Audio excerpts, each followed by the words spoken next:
नमस्कार मित्रों, मैं नवीन शुक्ल फिर हाजिर हूं एक और क्राइम स्टोरी के साथ। आज की कहानी मित्रों उड़ीसा के रायगढ़ के एक आलीशान होटल में रूसी नागरिकों की रहस्यमयी मौत की है।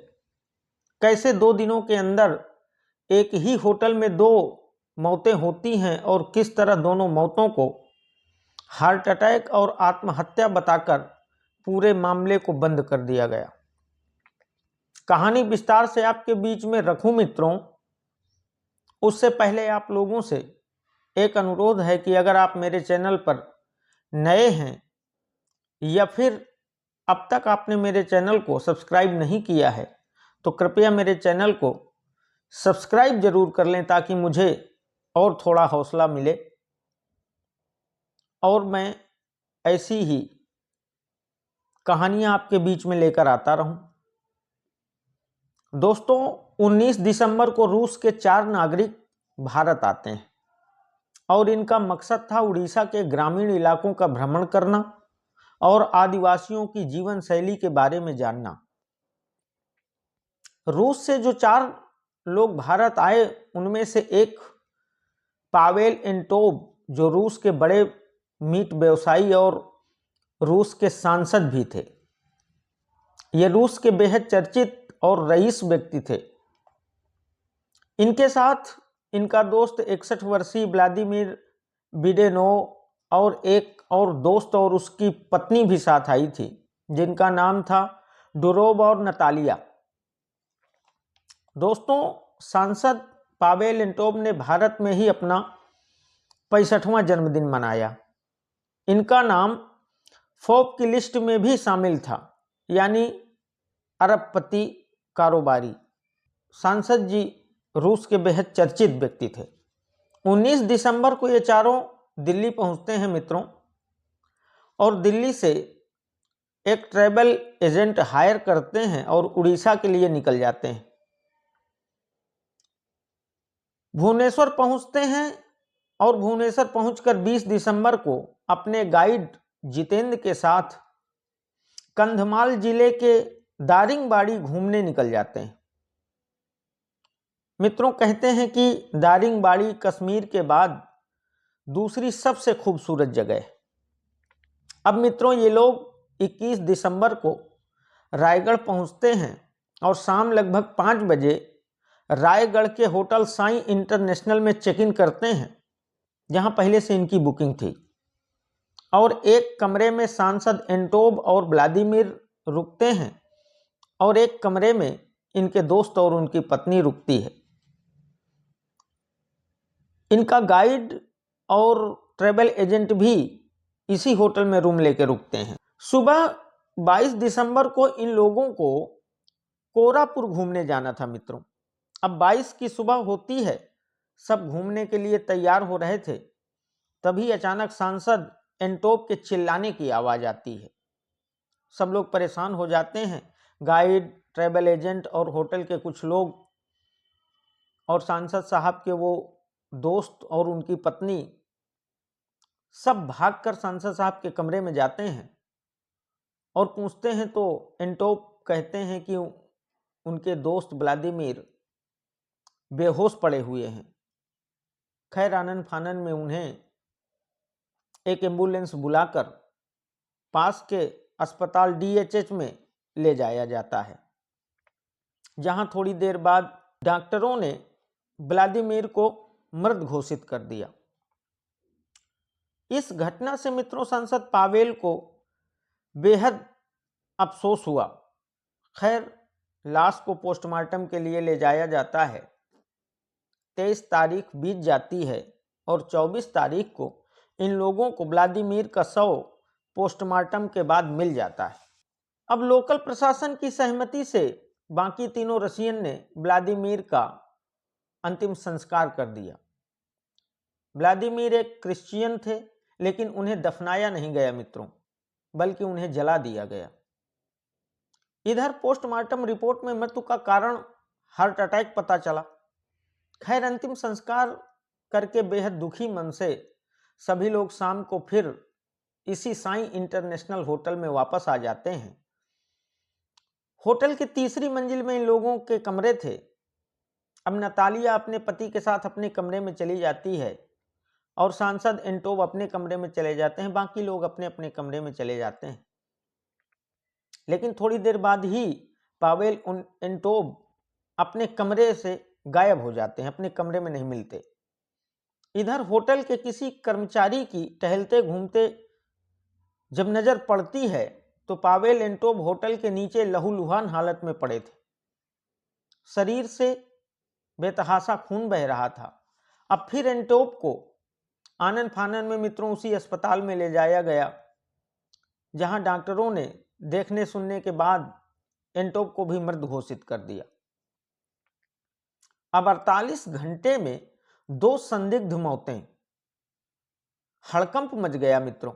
धीरे धीरे यह खबर कलकत्ता में रशियन काउंसलेट तक पहुंची और फिर यह खबर धीरे धीरे रूसी मीडिया तक पहुंच गई, क्योंकि एंटोव कोई सामान्य व्यक्ति तो थे नहीं मित्रों। वो रसिया के सांसद थे और बेहद रईस कारोबारी थे। अब मीडिया में यह बताया गया कि एंटोव ने होटल की तीसरी मंजिल से खिड़की से कूदकर आत्महत्या कर ली। खैर, यह सूचना परिवार को भी दी जाती है और एंटोव का इकलौता बेटा भी भारत नहीं पहुंच पाता है और रायगढ़ के मजिस्ट्रेट और लोकल प्रशासन की निगरानी में एंटोव का भी अंतिम संस्कार कर दिया जाता है। हैरत की बात मित्रों यह थी कि एंटोव की लाश का भी दाह संस्कार किया गया, उसको भी जला दिया गया, जबकि एंटोव भी एक क्रिश्चियन थे। अब मामला बड़ा और बेहद गंभीर था, तो इस मामले की जांच तुरंत क्राइम ब्रांच को सौंप दी गई। अब इस मामले की तफ्तीश शुरू हो गई मित्रों और वहां के डायरेक्टर जनरल ऑफ पुलिस ने अपने स्टेटमेंट में कहा कि दोनों मौतें सामान्य हैं, जिसमें पहली मौत हार्ट अटैक के कारण और दूसरी मौत में सामान्य आत्महत्या का मामला है। अब पता नहीं मित्रों रायगढ़ की पुलिस किन वजहों से इतने पुख्ता तौर पर इन मौतों को सामान्य बता रही है, जबकि एंटोव के गिरने तक की किसी ने आवाज नहीं सुनी। इतना भारी भरकम आदमी तीसरी मंजिल से गिरेगा तो किसी न किसी को तो उस होटल में आवाज सुनाई ही देती, लेकिन किसी ने न उनके गिरने की आवाज सुनी और ना ही किसी को यह मालूम है कि एंटोव कब गिरे, कितनी देर पहले गिरे। एक और कहानी यह भी है मित्रों कि वो दोस्त की मौत से दुखी थे और शराब पी रहे थे, शायद खिड़की के पास आकर उनका बैलेंस बिगड़ा और वो खिड़की से तीसरी मंजिल से नीचे आ गिरे। लेकिन इन दोनों कहानियों का कोई चश्मदीद गवाह तो है नहीं मित्रों। एक और ताजुब की बात देखें कि इस मामले में, इतने बड़े मामले में, पुलिस ने दोनों लाशों का बिसरा तक प्रिजर्व नहीं किया है। अब लाश भी जला दी गई, बिसरा भी लाश के साथ जल गया, तो मतलब दोबारा जांच के पुख्ता सबूत मिलने के सारे रास्ते बंद। आजकल तो मित्रों कई मामलों में यह भी देखा गया है और कई ऐसे पॉइजन भी हैं जिन्हें यदि किसी व्यक्ति को दे दिया जाए तो उसकी मौत निश्चित है और मौत का कारण भी सामान्य ही आता है। इन लाशों को दफनाने के बजाय जलाया क्यों गया, जबकि वो दोनों क्रिश्चियन थे? इन लाशों को दफनाया क्यों नहीं गया? इस बात का भी किसी के पास कोई जवाब नहीं है मित्रों। किस तरह इन दोनों मौतों को रायगढ़ की पुलिस सामान्य करार दे रही है, ये ईश्वर ही जाने। वैसे मित्रों इस तरह के काम अक्सर किसी देश की खुफिया एजेंसियां दूसरे देशों में बैठे अपने दुश्मनों को मारने के लिए करती हैं। वो मोसाद हो, आईएसआई हो या कोई और एजेंसी हो, अक्सर हम लोग इस तरीके की घटनाएं सुनते हैं। और इस तरीके की घटनाओं में ये एजेंसियां इस तरीके के काम करती हैं जहां कोई सबूत भी नहीं मिलता, मौत भी नेचुरल लगती है और उनका काम भी तमाम कर दिया जाता है। अब ये खुफिया एजेंसियों वाली बात इस मामले में क्यों आ रही है मित्रों, तो आपको बता दूं कि रूस ने जब फरवरी में यूक्रेन पर अटैक किया था, हालांकि रूस यूक्रेन युद्ध अब भी चल रहा है, तो जून के महीने में रूस ने यूक्रेन के एक रिहायशी इलाके में एक मिसाइल दागी और वह मिसाइल एक घर पर जाकर गिरी, जिसमें उस घर के मालिक की मौत हो गई और उसकी 7 साल की बेटी और उसकी पत्नी घायल हो गई और पत्नी और बेटी की घायल अवस्था की फोटो सोशल मीडिया में वायरल हो गई। इस तस्वीर को देखने के बाद सांसद एंटोब ने सोशल मीडिया पर बाकायदा रूस के राष्ट्रपति व्लादिमीर पुतिन की आलोचना की और कहा कि यह सीधा सीधा क्राइम है, मर्डर है, यह युद्ध नहीं है।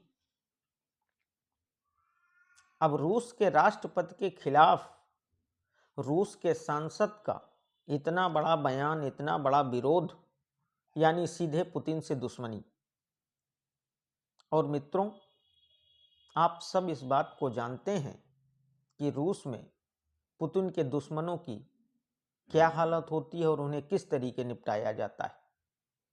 अभी इस यूक्रेन से युद्ध के दौरान ही आप देख लीजिए कि रूस में जिन जिन लोगों ने पुतिन का विरोध किया